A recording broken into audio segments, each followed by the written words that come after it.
welcome to another one of our A360 videos. This is becoming quite a trend here. We're doing these, I don't know if it's like 13 or 14. I've lost count. I guess counts are irrelevant at this point, but we're glad to see everybody back. Brand new year, excited to be here with the standards now enforced. We're going to talk today about the ORYX measures for this year. So this is, if you're deemed status and you use Joint Commission for CMS purposes, these are those measures. We're going to do another episode in 2 weeks, and we're going to talk specifically about the outcomes-driven care certification measures that are kind of got dropped a little bit later in the year. So today is going to be more focused on the Joint Commission's or core measures.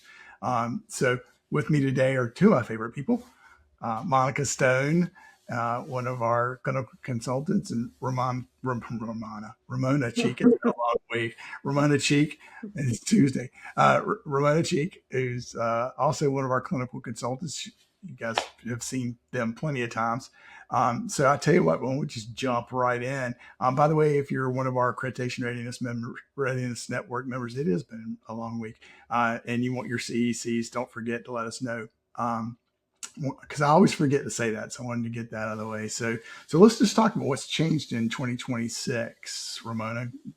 Well, I think that the changes to ORYX are in keeping with what we've seen in the Accreditation 360, which is that they are streamlining it, or at least it seems like they're streamlining what it is that they're doing. But this indeed, in ORYX, there's now fewer measures that they're going to require measurement. And they wanted to get, Joint Commission wanted to get more aligned with CMS and not have duplicative efforts in measurement, so that people could really concentrate on those things that have the biggest impact on patients and the biggest impacts on patient safety. And really, they wanted to look at something that you could measure outcomes at, and not just process measurements. So that was the biggest reason for the changes in the ORYX. The other big changes that they've made for 2026 is that you're no longer required to be a member of NHSN and participate in that, and that for some hospitals will mean a big deal. So just more streamlined, concentrating on fewer things, but taking deeper. So while the width or the breadth of things is not going to be the same, the depth of what people are going to be expected to do and expected to know is the same. Speaking of the streamlining, just to give you an idea, there's actually been 26 of the ORYX measures that have been retired this year. There are 13 that are the chart abstracted and 13 more that are the electronically submitted measures. So they've definitely cut back on the number of measures. They did add one new optional measure. It's not a required measure, but they did add one new optional one that is called PCO8, Timely Treatment of Severe Hypertension. So that one is a new optional one for those that want to focus on that. Yeah, and the ones that are required are real easy. If you're a hospital that is less than, well, they call it, large hospital, and they define a large hospital as greater than 26 beds or more than 50,000 outpatient visits. So it's either or.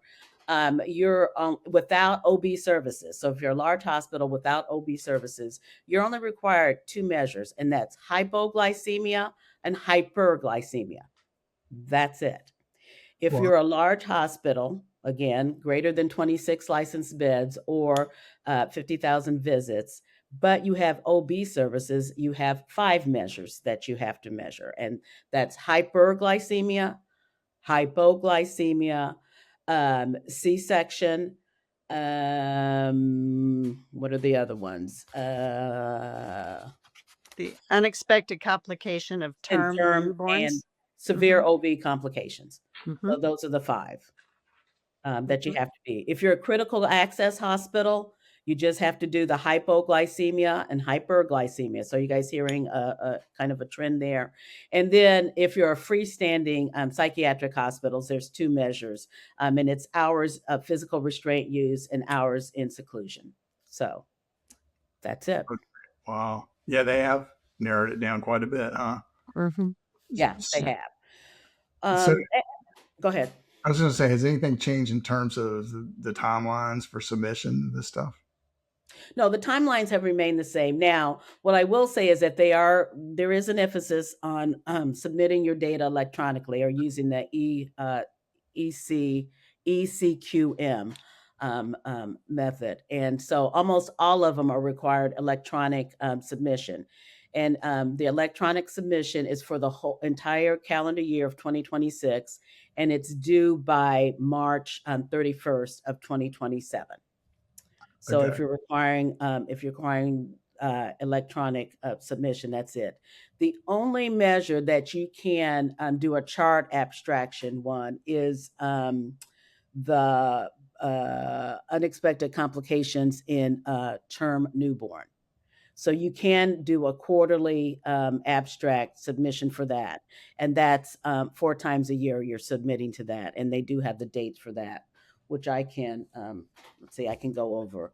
If you are for first quarter of 2026, the submission deadline is going to be June 30th, 2026.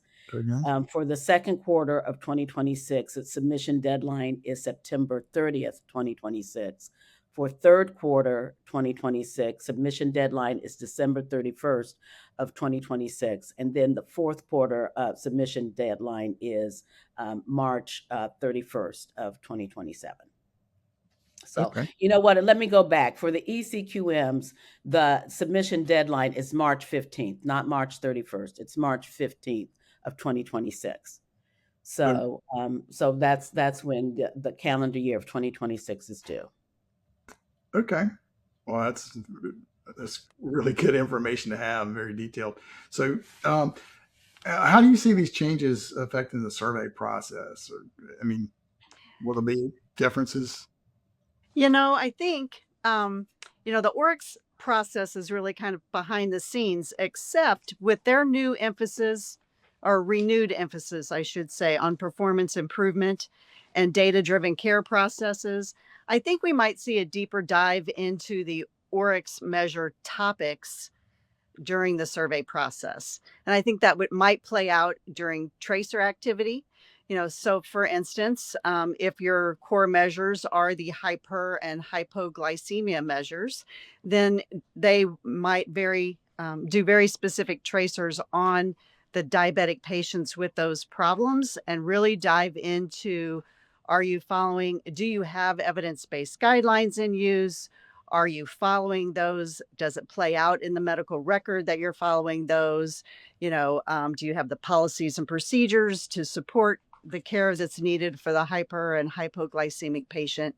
And really take a deeper dive into looking at the clinical processes and the related support processes to managing diabetic patients. I think, for instance, a support process would be, do you have processes in place to deliver your meals in a timely manner so that if your patient has received their insulin, that they're getting their meals appropriately to help, to manage that patient population as they, appropriately with their nutrition and the timing of their medication, as just an example of how a support process would come into play. I totally agree with Monica. I think that there is going to be a much deeper dive in that because you only have two, then they're going to expect everyone to be able to talk about those two from beginning to end. And the reason that they chose hypo and hyperglycemia is because the data shows that there has been a 54% increase in harm done to patients because we have not been able to effectively manage those two things. So it's a pretty broad population that they're looking at. And it's because we have not been successful in the past in controlling those two factors, which has led to patient harm. So that makes sense. So I think people are going to really have to do a deep dive. As Monica said, look into your competencies, look into your policies and procedures, and everyone is going to be able to verbalize. You're going to have to start with what is hypoglycemia? from mild to moderate to severe, and what do you do about it? What floors can take care of what kind of hypo or hyperglycemia? In some instances, and in fact, I had experience where if you came in with DKA, which is hyperglycemia, the ED was not able to start the landmark treatment, which is an insulin drip. They had to be in ICU to get their insulin drip. If that is the case and you don't allow your ED personnel to start that insulin drip, you better believe that they're going to be looking at ED boarding times. And how long does it take you to get that patient up from the ED to the ICU to get that treatment started? So those are all things that they're going to be measuring. They're going to be taking a look. Another thing is multi-dose vials. A lot of in the past, we had we used insulin pens that were single patient use. Well, because of healthcare finances, that was a more expensive option. So a lot of places have gone back to multi-dose vials, where there's some inherent dangers of how you have to operate around multi-dose vials. Are you safe using that? So they're going to be looking at those presents. And then the same things that we've always looked at. Are you looking at expiration dates? Are you looking at the correct, is your glucose solution in the right, safe to use? If point of care testing, are you making sure that when you're using your glucose meter and measuring those results, that they're going to the chart and the appropriate people are being communicated? What are you doing with MPO status in your diabetic patients? I mean, are you those are all things that I think they're going to be taking deeper dives in that makes a lot of sense, but it's going to make education and following guidelines very, very important. Before we went live, we were talking about, we're sharing some frustrations about having the same problems throughout our career. And I made the comment that we should pick one and try to solve just that one. And I wonder if this narrowing of these measures is the Joint Commission's way of kind of doing that. Let's laser focus on this and let's try to accomplish this. It sounds to me, being a total noob and non-clinical person, that's what this is all about. But Well, it very well could be. And it's not a bad idea. I mean, if we can certainly figure it out on one problem and then extrapolate those learnings into other areas, it would be very helpful. Ramona, you talked about many of the other things that will be assessed in these deep dive tracers that we're expecting, and I think it's a good time to remind people of really to look at what the crossover is into the national performance goals with each one of these measures. I can think just right off the top of my head with the ORYX measures of hyper and hypoglycemia. It requires accurate patient ID, which is a national performance goal.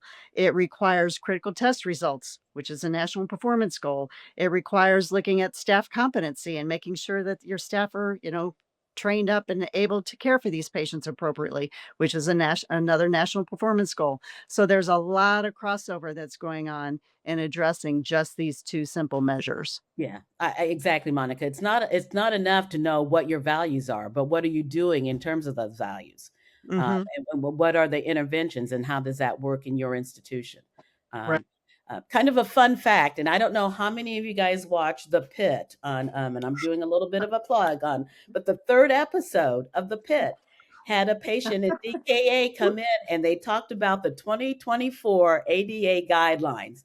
So it just shows you how on top, how on top of it they are. And interesting enough, the 2024 guidelines, ADA guidelines, of which they got multiple groups interested in diabetes and diabetes management to update those guidelines. Previously, they had not been updated since 2009. So there is a lot of information. So I would encourage everyone to go out and get those ADA guidelines. It's about 60 pages of research. But if the pit can do it, if they can do it on television, then we certainly, if a fictional hospital is held to those standards, then you're going to be held to those standards as a real hospital.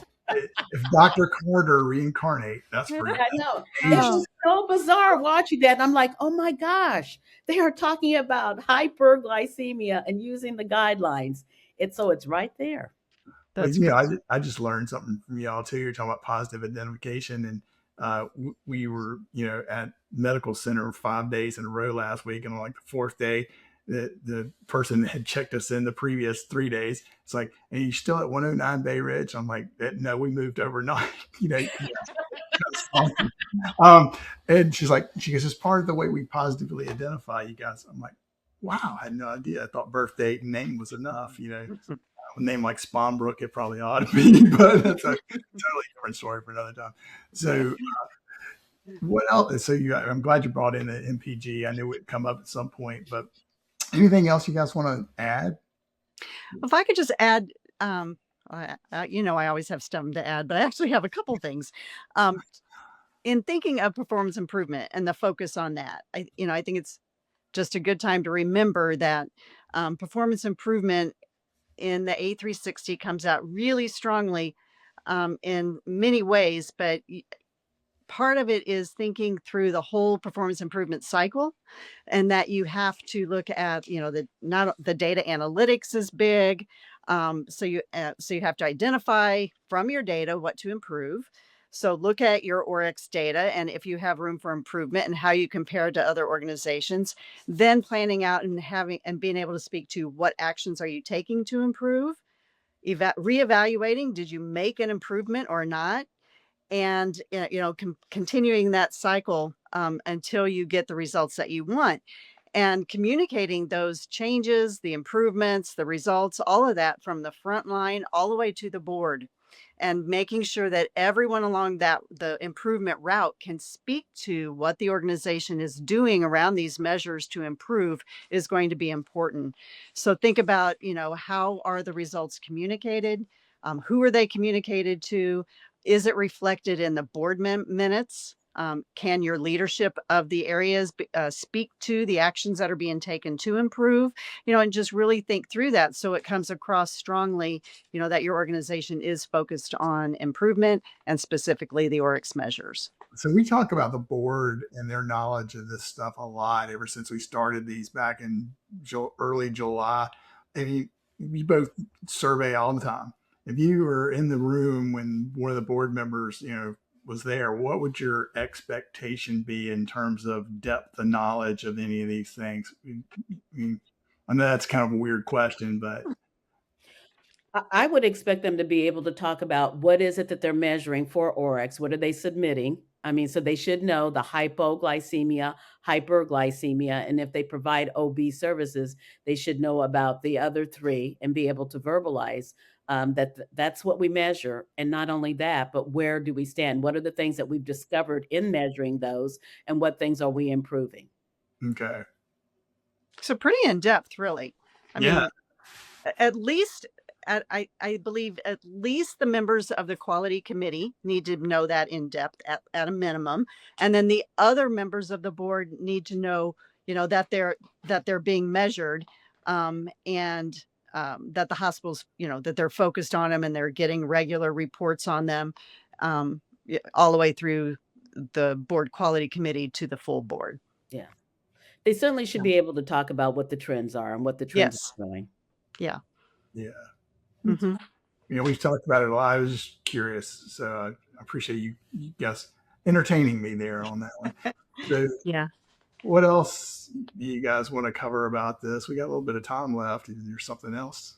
Well, Steve, you mentioned at the beginning that, that we were focusing on the ORYX measures in this call, and that we would be addressing some other measures in the future. That just prompts me to think about all the other measures that are required within healthcare. And even though they've streamlined the ORYX measures, which are the Joint Commission measures aligned with CMS and what CMS is looking at, we can't forget that the measurement burden on the hospitals is really much larger, and includes the inpatient quality reporting and the outpatient quality reporting requirements for CMS, which they are much more extensive than the ORYX. And, just a reminder to everybody to, look at those measures, make sure you're current on those. And the same improvement principles surround those measures as well. And there's other data measurements from third parties like Leapfrog that require other data points to be collected, which adds to the data burden. And then the voluntary certification programs, which is what you mentioned at the beginning of the presentation. The voluntary programs have extensive measures that go along with them. So even though the ORYX, for instance, for OB services has 3 measures, if you want to be advanced certified or their new program for the outcomes-based care certification, there are many more measures that get added to it that give much more specificity around the care of the patients. And it's very involved. And so anyone who thinks, oh, yay, we only have 2 measures to collect, think again. There's many more that you're still responsible for collecting. And it's all for the good reason of improving patient care. But it does add levels of complexity and a whole lot of work for the organizations. Yeah, and the thing that I would like to add too is that, with the ORYX things, and Monica talked about that there's a new optional measure. But here's what I would say: if you decide that you can collect it, you're all in the game. You can't just collect it and not do anything about it. Mm-hmm. So if you decide that you're going to opt in and collect the ORYX, the optional one, which is severe hypertension, then they are going to expect you to collect it, talk about it, know where you are, analyze the data, and show improvement with that. So you just can't say, okay, I'm collecting, but we're not going to do anything with the data that we're collecting. That is not Right. an option. I wonder if they threw that one in because they knew the staff was going to have high blood pressure just because of all these changes.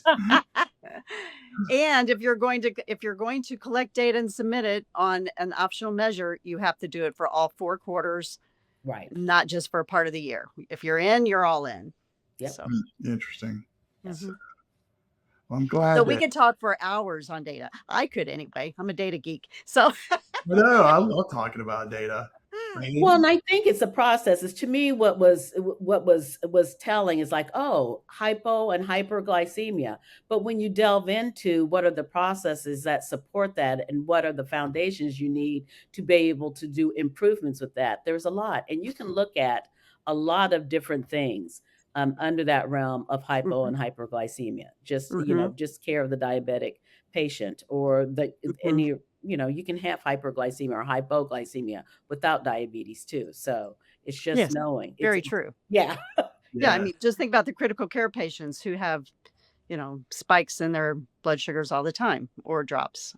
Absolutely. Good point. Yeah. Another thing I think is worth talking about is, since we have a couple minutes here, is the trend toward doing all electronic submission on the measures. So those of us who have been steeped in the measure process know the challenges that produces. So you think, oh, good, electronic measures. It's easy, right? You just push a button and send the measures off. Well, yes and no, because there's so much in the technical side of things to make sure that those electronic measures are pulling correctly, that your IT systems and your decision support specialist, they all have to be collaborating with the quality staff to make sure that the data is pulling correctly, is pulling the correct elements to get the right numerator and denominator for the patient populations, and that it's accurately reflecting the care that's being delivered, because it's solely relying on documented fields. And so it becomes very critical to make sure that technical side is taken care of. It also opens up the world of how do we optimize our outcomes and remove all of the noise due to bad documentation. So how do you proactively manage the documentation to make sure that the data is reflecting your organization in the best light and reflecting the care that's actually being delivered. So there is a whole lot that can go into making the electronic data submission process more accurate and more reflective of your organization. And there's ways to put yourself in the best light and proactively managing that data. Yeah, I would say the high performing organizations have a way of validating that Yes, information that they're seeing is correct. absolutely. As if they don't, and if that's what's sent through, that's what you have. So they have Yeah. to spend a lot of time validating the data before it's the final submission to make sure that it is correct. Absolutely. There's proactive validation processes that are in place in near either concurrent or near concurrent time, and definitely before that chart drops and closes at 30 days. So it's very involved, and there are organizations that do it very well, and some that just press the button and send off whatever they have. And those are typically the ones that aren't having the high performing scores show up. Shameless plug. If you need some help with that, let us know. We got a self-professed data nerd right here on the screen. So I'm more than happy to help you all with that. I've always, hopefully by now they've watched enough of these videos to remember or realize that I always forget to say you can ask questions in the chat until we're about ready to shut down. So we would love to get questions from you. Feel free to submit them later or submit them now in the chat, and we'll respond. Or if you're one of the RN members, you can submit them in there as well. Not to cut you guys off, I just want to get that. Anything else you want to add before we wrap up for this one? No, I I don't think think I mean so. the points are, yeah, it's they're streamlining it, but it is focusing on preventing serious harms with extreme blood glucose levels, but know your processes for both hypoglycemia and hyperglycemia and test it out. Do those tracers, do those deep dives, and make sure that you're acting on what the data is telling you. And we appreciate those that have tuned in for this, and look forward to seeing you again in a couple of weeks. If there's anything we can do for you, let us know. Just reach out to us at mslhealthcare.com. So have a great rest of your day. See you later. Thank you.